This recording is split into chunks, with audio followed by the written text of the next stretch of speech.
The morning sun was just beginning to burn through the gray London haze, casting long, soft shadows across the sprawling lawns of Windsor Castle. For the thousands of tourists who would soon press their faces against the ornate gates, it was a picture-perfect scene of ancient British pageantry. But, for the solitary figure standing in the sentry box outside the King George IV gate, it was simply another hour on a 2-hour shift of total unwavering stillness. The guard was a young man, a private in the Coldstream Guards, the oldest continuously serving regiment in the British Army. To the world, he was an icon of discipline and tradition, a faceless, unflinching symbol in his scarlet tunic and towering bearskin cap.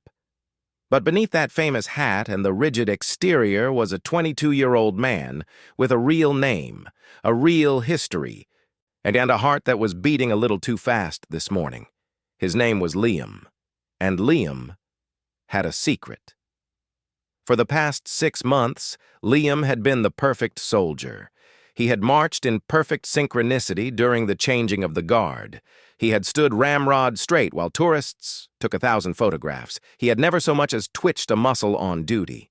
His commanders saw him as reliable, if unremarkable, a solid cog in the magnificent machine of the household division. They didn't see the storm that was brewing behind his steady gray eyes. Liam hadn't grown up wanting to be a guardsman. He had grown up in a small, cramped flat in a northern industrial town, a place where opportunity was a rumor, and the army was often seen as the only way out. His father, a man broken by the mines and the dole queue, had drilled into him a simple and bitter philosophy. Keep your head down, don't make trouble, and never ever trust anyone who wears a suit. It was a survivalist's mindset, one of scarcity and suspicion. The army had promised Liam the world, travel, camaraderie, a trade. And for a while, it delivered. He found he was good at the discipline. The physical training was hard, but it gave his restless energy a focus. He learned to strip and reassemble a rifle in the dark, to navigate by the stars, to trust the man to his left and right with his life. He was assigned to the prestigious Coldstream Guards, a twist of fate that filled him with a pride he hadn't expected. His father, despite his anti-authority rants, had actually looked impressed when Liam sent home a photo of himself in the full-dress uniform. But the ceremonial role, the one the public adored, was a source of quiet frustration for Liam. He had trained for combat, for the deserts of Afghanistan or the jungles of Belize, not for standing still while American tourists asked if the hat was real fur. He had joined to be a soldier, not a statue. The boredom was a slow poison. It gave his mind too much time to wander back to his father's lessons, to question the blind obedience required of him, to dwell on the vast gulf between the gilded castle he guarded and the gray, forgotten town he came from. This internal conflict manifested in a single, seemingly small act of defiance. A few weeks prior, on a warm afternoon much like this one, an elderly woman had stopped near his post. She wasn't a tourist. She was a local, a tiny figure, with a kind, wrinkled face and a basket of shopping. She had looked at him, as a young man sweating under the heavy wool and fur, and her face had creased with maternal concern. "You look parched, lad," she had said, her voice a soft whisper against the backdrop of traffic. She had rummaged in her basket and produced a cool bottle of water, pressing it into his gloved hand before he could even think to refuse. "Go on, drink it. I won't tell." Liam's training screamed at him to stand still, to ignore her. Guards are not permitted to accept gifts, to break rank, to acknowledge the public beyond a formal stare. But the coolness of the bottle felt incredible. The simple human kindness in her eyes unlocked something in him. With his heart hammering against his ribs, he had glanced around.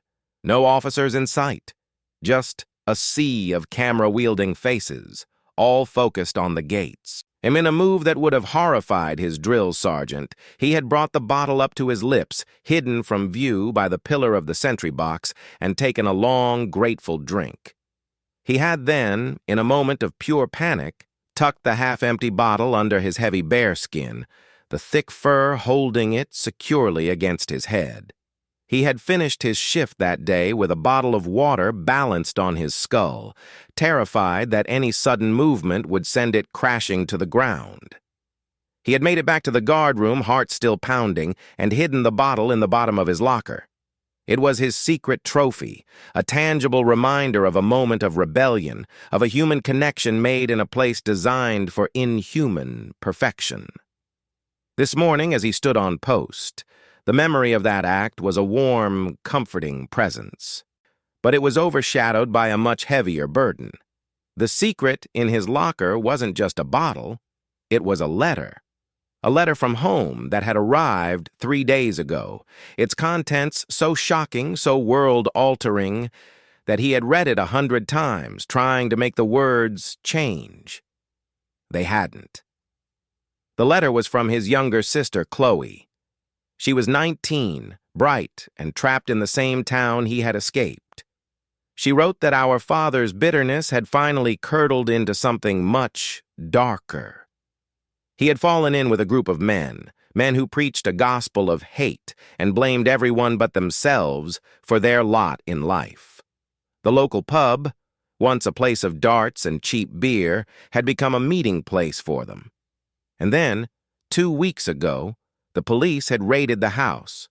They had taken his father's computer, his phone, not even some old notebooks.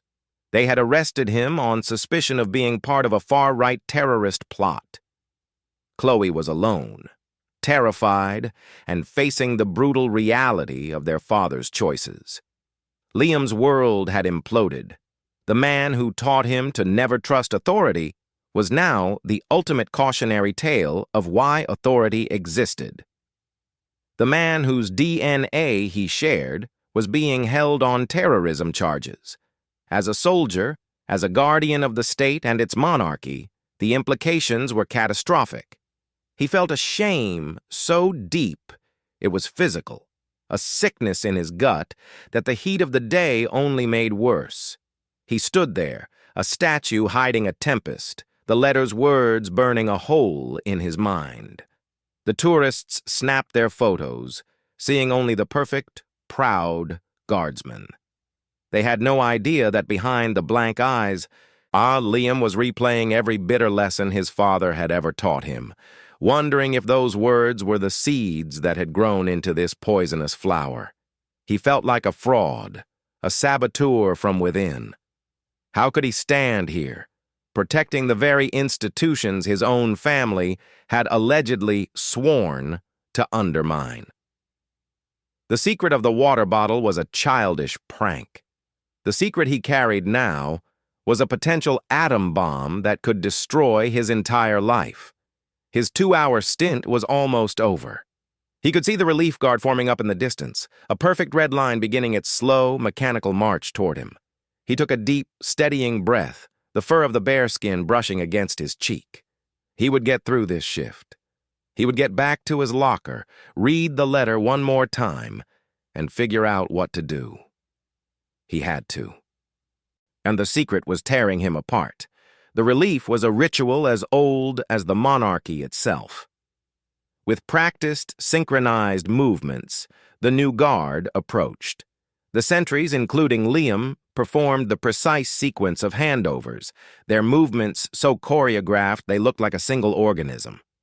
Finally, the formalities complete, Liam fell into step, marching back toward the Victoria Barracks, his body on autopilot while his mind was 1,000 miles away, in a cramped police station, waiting room with his terrified sister.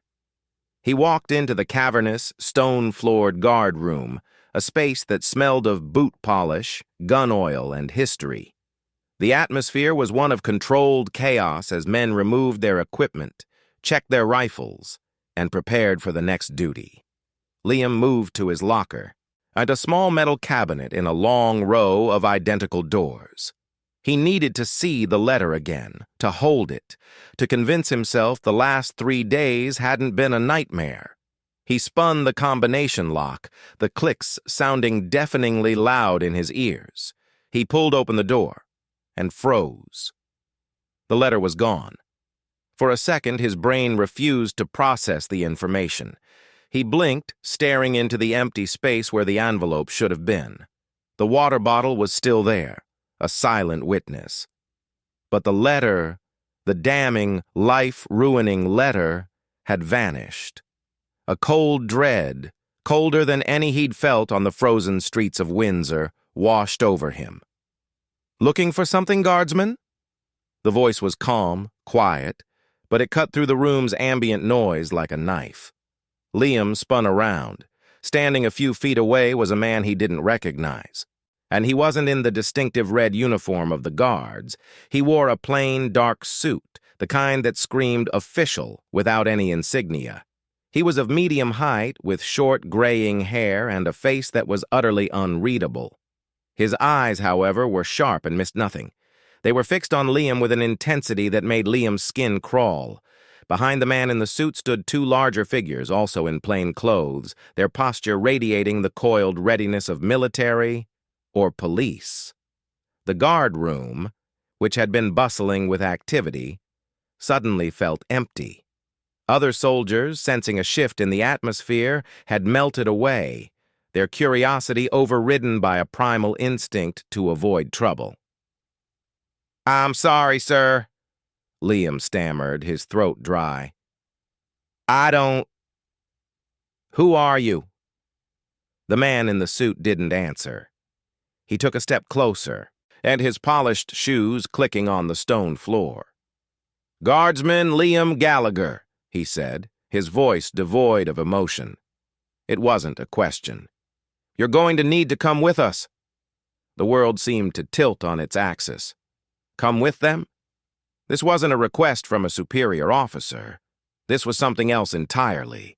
The 2 larger men moved forward, positioning themselves on either side of Liam. They hadn't touched him, but the threat of force was implicit, a palpable force in the air. "For what reason, sir?" Liam asked, his voice cracking slightly. He tried to summon the discipline he was known for, to stand at attention, but his legs felt weak.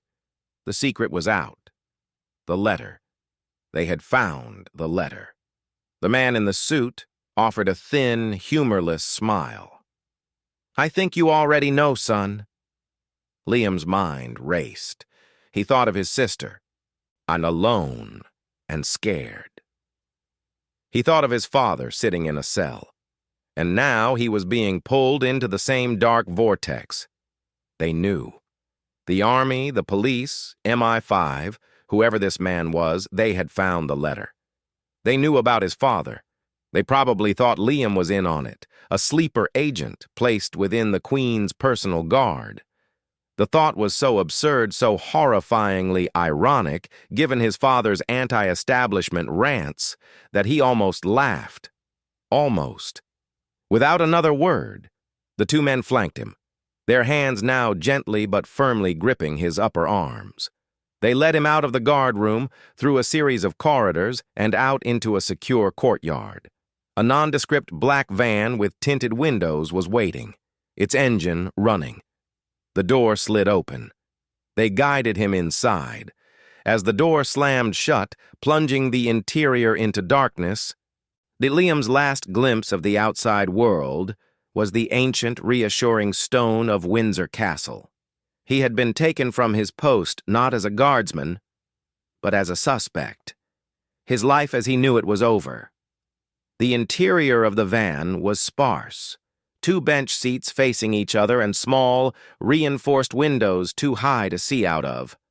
The man in the suit sat opposite Liam, his posture relaxed, as if he did this every day, which, Liam realized with a shudder, he probably did. The van pulled away, its motion smooth and silent. Liam's initial panic began to curdle into a desperate, confused anger. He had done nothing wrong. He was a good soldier. He had kept his head down. The secret he carried was a burden, not a crime. "Look," Liam said, his voice trembling despite his attempt to sound firm. "I don't know what you think you know, but that letter, it's not what it looks like. It's my sister. My father. He's my father. I'm not him. I didn't know. I had nothing to do with it." The man in the suit regarded him with the same impassive stare. He said nothing for a long, agonizing moment. The silence in the van was absolute, broken only by the faint hum of the tires on the tarmac. "Your father," the man finally said, his voice low and measured, "is a person of significant interest to a number of government agencies. That much is true." He paused, letting the weight of the statement hang in the air. "But the letter from your sister? The one you're so worried about?" Liam's heart pounded. "Yes?" "We didn't take it," the man said simply. "I don't know anything about a letter." Liam stared at him, utterly bewildered. Then why am I here? The water? Is this about the water bottle? It was a stupid mistake. I know it's against regs, but..." The man in the suit actually blinked, a flicker of something that might have been surprise crossing his features. "Water bottle?" He shook his head slowly. "Son, we're not regimental police. We don't care about your hydration habits." He leaned forward, his eyes boring into Liam's. "You're being detained under the Official Secrets Act. We have reason to believe you've been in contact with a known foreign intelligence operative, an asset who has been trying to compromise the household division for the last 18 months. The words didn't make sense. They were a jumble of sounds that Liam's terrified brain couldn't assemble into a coherent meaning. Foreign intelligence? An asset? That's insane, Liam breathed. "I've never... I don't know anyone. I stand in a box all day." "Exactly," the man said. "The perfect vantage point. The perfect cover. A low-profile guardsman, easy to overlook, but with access to the most sensitive royal residences in the country. We've been watching you for a while, Liam. The meetings in the park on your days off. The phone calls. The payments." "Payments?" Liam's voice rose to a strangled shout. "I get paid by the British Army. It's about £1,200 a month. What are you talking about?" The van slowed to a stop. Liam heard the heavy clang of gates opening, then closing behind them. They had arrived wherever they were going, a place that looked, from the brief glimpse he got as they helped him out, like an anonymous industrial unit, but felt like a prison. He was led inside, down a brightly lit corridor, and into a small, windowless interview room, a metal table, 3 chairs, a recording device. It was a cliché, but it was terrifyingly real. For the next 2 hours, they questioned him. The man in the suit, who finally introduced himself as Detective Inspector Thorne, from the Ministry of Defense Police, and a younger woman, a severe-looking analyst who typed furiously on a laptop. They threw names at him he'd never heard, places he'd never been, dates that meant nothing. They showed him grainy photographs of a man meeting someone in a park. The man in the photo was wearing a hoodie, his face obscured. They claimed it was him. Liam denied everything, his voice growing hoarse with desperation. He told them about his life, his routine, his few friends in the regiment. He told them about his father's arrest, and hoping it would prove his transparency, but it only made them exchange a meaningful glance. It fit their narrative. The disaffected son from a troubled anti-state background. A perfect recruitment profile. Just as Liam felt he was about to break, on the verge of tears, from the sheer Kafkaesque injustice of it all, there was a sharp knock on the door. The door opened, and a uniformed officer leaned in, whispering something to D.I. Thorne. Thorne's unreadable face shifted.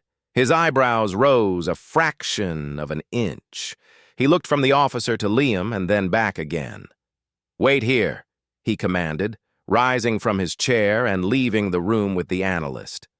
Liam was left alone, his head in his hands, the harsh fluorescent light buzzing overhead. He had no idea what was happening, and he just knew that his life had been dismantled in the space of a few hours. He was a traitor, a spy, the very thing his father, in his own twisted way, had always accused the establishment of being. 10 minutes passed, then 20. It felt like hours. Finally, the door opened again. D.I. Thorne walked in, but his demeanor had completely changed. The hard, accusatory edge was gone. In its place was something Liam couldn't identify. It looked almost like embarrassment. Behind Thorne came two other men. One was a high-ranking army officer, a brigadier, his chest heavy with medals. The other was a man in an impeccably tailored suit who radiated the quiet authority of someone from the very highest levels of government. The brigadier stepped forward, his face a mask of controlled fury. But the fury, Liam realized with a start, an official car is waiting. You will speak to the brigadier. Guardsman Gallagher, the brigadier said, his voice clipped and precise. You will be returned to barracks immediately. An official car is waiting. You will speak to no one about what has transpired here. Is that understood? Liam could only nod dumbly. But, sir, I don't... What's happening? The man in the fine suit, the civilian, gave a small, tight smile. It appears, young man, that there has been a rather significant error. You are not the person we were looking for. D.I. Thorne cleared his throat, not quite meeting Liam's eyes. The asset we were tracking. The real one. He was arrested an hour ago trying to leave the country. He was a different guardsman altogether, different unit, different profile. The surveillance photos, in the wrong light, with the similar build. And our analyst made a connection that wasn't there, a faulty algorithm, human error. Liam just stared. He had been destroyed, rebuilt, and destroyed again by a computer error and a bad photograph. He was free, he was innocent. The relief was so immense it was physically painful. A wave of nausea washing over him.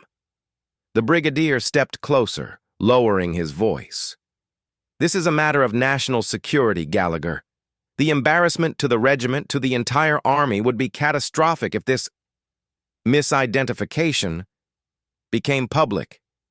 You will be compensated. You will be given leave.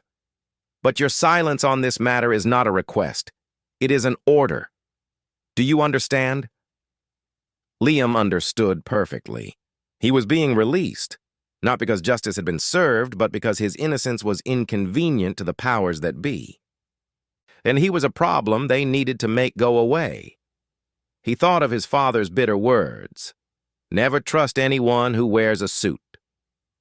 Right now, staring at the three powerful men in front of him, that lesson felt more true than ever. He was led out of the building, blinking in the sudden sunlight. A sleek black staff car was waiting.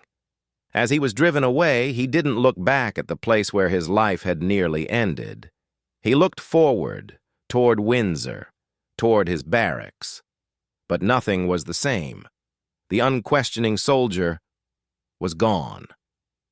In his place was a young man who had seen the machinery of the state up close, who had felt its terrible, indifferent power, and who now knew that in their eyes he was just a name on a file, a face in a photo, easily mistaken and just as easily erased. And the reinforcements that had transformed his ordeal weren't a rescue party. They were a cleanup crew, and the quiet royal guard they had broken was now faced with the most difficult duty of all, putting himself back together.